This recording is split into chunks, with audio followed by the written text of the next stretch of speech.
সুন্নিয়তের ময়দানে যারা বেওফাই করেছে, করছে, করবে, এটা যত বড় আলেম হোক, যত বড় বুদ্ধিজীবী হোক, যত বড় ডক্টর হোক, যত বড় মুফতি মুহাদ্দিস হোক, যত বড় বক্তা ওয়ায়েস হোক, আমার কারণে, আমার বক্তব্যের কারণে, লিখনির কারণে যদি সুন্নিয়তের ময়দানে যদি খেয়ানত হয়ে থাকে, সুন্নি জনগণকে নিয়ে যদি আমরা ছিনিমিনি খেলা খাই, কবরে হাসরে কিয়ামতের ময়দানে কোনো ছাড় পাওয়া যাবে না। একজনে হুট করে একটা কিছু বক্তব্য দিল, আরে বাবা, সকলের মেজাজ তো একরকম নয়, সকলের মেজাজ মন মানসিকতা একরকম নয়।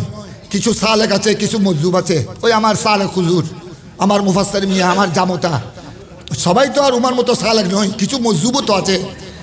আবার কিছু সালেকে কামেল, আবার কিছু মজজুবে সালেক, সালেকে মজজুব, এখানে অনেক তবকা তো আছে। আপনারা সবাইকে এক মনে করলে তো হবে না। কিছু মুরব্বী আছে, ওনারা বয়সের কারণে হয়তো সময় সময় একটু এটাও ওনারা হয়তো জজবাত মধ্যে এসে বলে ফেলে। আমাদেরকে, আপনারা যারা নওজোয়ান, আপনারা যারা বয়সে ছোট, আপনাদেরকে তো একটু ধৈর্য ধরতে হবে।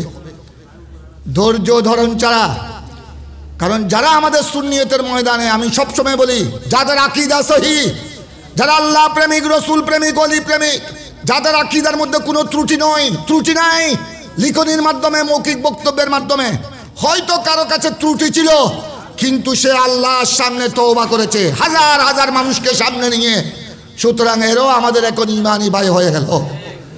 তো সুতরাং যাদের আকীদা সহি, যাদের মধ্যে বাইতফারি নাই, মুনাফিকি নাই, সবাই ঐক্যবদ্ধ হয়ে জোরদার সুন্নিয়তের ময়দানকে আলোকিত করতে হবে।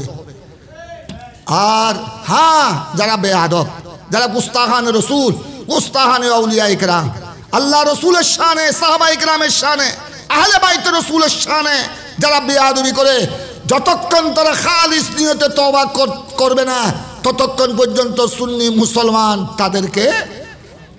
তাদের সাথে আপোষ করতে পারে না। কিন্তু আমরা যারা আকীদা সহি, যেই দরবারের হোক, সুন্নি দরবারের আওলাদ, শাহজাদা, ভক্ত অনুরক্ত, সুন্নি মাদ্রাসার শিক্ষক ছাত্র, আমরা সবাই আহলে সুন্নাত ওয়াল জামাতের অনুসারী, আমরা সবাই গৌস পাকের গোলাম, গরিব নওয়াজের অনুসারী, আমরা সবাই শাহিনশাহ সিরকুট, কুতুবুল আউলিয়া সৈয়দ আহমদ শাহ সিরকুটি, গৌস জামান তৈয়ব শাহ সাহেব কেবলা, ইমাম আহলে সুন্নাত আল্লামা গাজী শেরে বাঙ্গালা, ওনাদের কদমের দুলি আমাদের চুকের চশমা, চুকের সুরমা, ওনাদের কদমের দুলি আমাদের মাথার তাজ। এই যে আমরা যাদেরকে হারিয়ে ফেলেছি, আমার দাদাজান কেবলা উস্তাদুল মুহাদ্দিসিন আল্লামা ইমাম আহলে সুন্নাত হাশিম সাহেব হুজুর, আমরা কি আর পাবো? আল্লামা শেরে মিল্লাত আমার উস্তাদ গ্রামী আল্লামা নঈমী সাহেব হুজুর, খতিবে মিল্লাত আল্লামা জালালউদ্দিন আল কাদেরী, ফকিহে মিল্লাত আল্লামা আমিনুল ইসলাম হাশমি, এই যে উস্তাদুল উলামা আল্লামা সৈয়দ নুরুল মুনাওয়ার, মুফতি আল্লামা ইদ্রিস রাজবি, যিনি ইমামুল আউলিয়া কনফারেন্স উপহার দিয়ে গেছেন, আমরা সুন্নি জগৎকে ঋণী করেছেন। আমি তো মনে করব আমরা চট্টগ্রাম মেইন টাউনে ওই সময় থেকে, আজ থেকে 20 বছর আগ থেকে, চট্টগ্রাম টাউনে একেবারে এরকম হলের মধ্যে, মুসলিম হলে, এরকম সরকারি হলের মধ্যে দুইটা গৌসুল আজম কনফারেন্স দেখতাম। একটি প্রতিষ্ঠা করেছেন এ হাস্তি আল্লামা উস্তাদুল উলামা হযরতে আল্লামা আজিজুল হক আল কাদরি, মখদুমে মিল্লাত, পেশওয়ায়ে আহলে সুন্নাত। আরেকটা করেছিলেন, এদেরকে তো আজ আমরা হারিয়ে ফেলেছি, এদেরকে তো এখন আমরা কল্লা মারলো আর পাবো না। বেশির থেকে বেশি ওনাদের কবর মাজারে পাকে গিয়ে সালাম আরজ করতে পারবো। কিন্তু এখন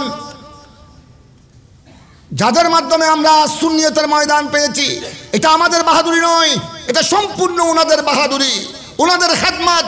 ওনারা এই ময়দান আমাদেরকে আমানত দিয়ে গেছেন। এটা আবার এটা মনে করলে হবে না, এই ময়দান তো আমার, আমি ভালো বক্তা, হ্যাঁ আমি এমন তেমন, আমি প্রিন্সিপাল, আমি ভাইস প্রিন্সিপাল, আমি মুফতি, আমি মুহাদ্দিস, কিন্তু এটা আমার বাপের দিনের সম্পত্তি নয়। এই সুন্নিয়তের ময়দান হলো আমার নবীর পক্ষ থেকে আমানত, সাহাবায়ে কেরামের পক্ষ থেকে আমানত, তাবেঈন, তবে তাবেঈন, যার স্মরণে আজ ইমামুল আউলিয়া কনফারেন্স, গৌসুল আজমের পক্ষ থেকে আমানত, গরিব নওয়াজের পক্ষ থেকে আমানত, 12 আউলিয়া চাঁদগামের পক্ষ থেকে আমানত, 360 অলির পক্ষ থেকে আমানত। এই সমস্ত আমাদের যারা দিকপাল ছিলেন, আমাদের যারা পেশওয়া, আমাদের যারা উস্তাদ ছিলেন, ওনাদের পক্ষ থেকে আমানত। এই আমানত নিয়ে যদি আমরা চিনিমিনি খেলা খাই, জবাবদিহি করতে হবে কবরে, হাসরে, কিয়ামতের ময়দানে। এখানে আমি এমনি কিছু হয়তো আমার কিছু বক্তব্য অনুরক্ত আছে, বক্তব্য অনুরক্তরা আমার বক্তব্যের মধ্যে ঠিক ঠিক ঠিক ঠিক ঠিক ঠিক ঠিক এটা মনে করে কি আমি ছাড় পাবো? এই আমানতকে কতটুকু আমরা রক্ষা করেছি, এই আমানতের হক কতটুকু আদায় করেছি। যদি আমার কারণে আমার কথাবার্তা, আমার বক্তব্য, আমার চাল চলন, আমার লেখনী, আমার কলমের মাধ্যমে যদি সুন্নিয়তের ময়দানের যদি খেয়ানত হয়, জররা পরিমাণ খেয়ানত হলো আল্লাহ রসুল ক্ষমা করবে না। অন্য গুনাহ আল্লাহ ক্ষমা করবেন। ইন্নাল্লাহ ইয়াগফিরুয যুনুবা জামিআ। শিরিক কুফর ওটার থেকে যতক্ষণ ঈমান আনবে না, ফিরে আসবে না, শিরিক কুফর এগুলো ছাড়া অন্য গুনাহ আল্লাহ কি করবেন? তওবা করলে গুনাহ কবিরা ক্ষমা হয়ে যায়। কিন্তু সুন্নিয়তের ময়দানে যারা বেওফাই করেছে, করছে, করবে, এটা যত বড় আলেম হোক, যত বড় বুদ্ধিজীবী হোক, যত বড় ডক্টর হোক, যত বড় মুফতি মুহাদ্দিস হোক, যত বড় বক্তা ওয়ায়েস হোক, আমার কারণে, আমার বক্তব্যের কারণে, লিখনির কারণে যদি সুন্নিয়তের ময়দানে যদি খেয়ানত হয়ে থাকে, সুন্নি জনগণকে নিয়ে যদি আমরা ছিনিমিনি খেলা খাই, কবরে হাসরে কিয়ামতের ময়দানে কোনো ছাড় পাওয়া যাবে না। আল্লাহর ওলিদের দরবারে এই ইমামুল আউলিয়া কনফারেন্স, যাদের নামে এই কনফারেন্স আমরা করছি, ওনাদের দরবারে আমাদেরকে আসামি হতে হবে। তাই আমি সকলের খেদমতে আরজ করব, সুন্নিয়তের যে একটা সুবাতাস প্রবাহিত হচ্ছে আমাদের সুন্নি নওজওয়ান উলামায়ে কেরামের মাধ্যমে। তবে আমি সুন্নি নওজওয়ান উলামায়ে কেরামকে বারবার বলেছি, এটা প্রায় মিটিং টিটিং আমার ঘরে হয়েছে, সবাইকে বলেছে খবরদার, বর্তমান যারা মুরব্বী আছেন, বর্তমান যারা মুরব্বী আছে, যাদেরকে আমরা হারিয়ে ফেলেছি, ওনাদের মাজারে গিয়ে তোমরা সালাম দিবা, কদম বুঝি আরজ করবা, ওনাদের উসিলে নিয়ে দোয়া করবা। তবে বর্তমান যারা বয়স্ক মুরব্বী আছে, খবরদার, এদেরকে যা করবা ওদের থেকে পরামর্শ নিয়ে করবে। আমি আমার এই মাহফিলের সঞ্চালক আমার আজিজ মৌলানা শফিউল আজমকে, ওনারা যারা আমাদের এই নওজওয়ান, যাদেরকে মোবারকবাদ জানাই, নওজওয়ান আহলে সুন্নত, ওনাদেরকে আমি বারবার বলেছি, হ্যাঁ মুরব্বীদেরকে, কারণ আহলে সুন্নাত ওয়াল জামাতের বড় আদর্শ হলো আদব। আহলে সুন্নাত ওয়াল জামাতের বড় আদর্শ কি? মুরব্বীদেরকে আদব করতে হবে।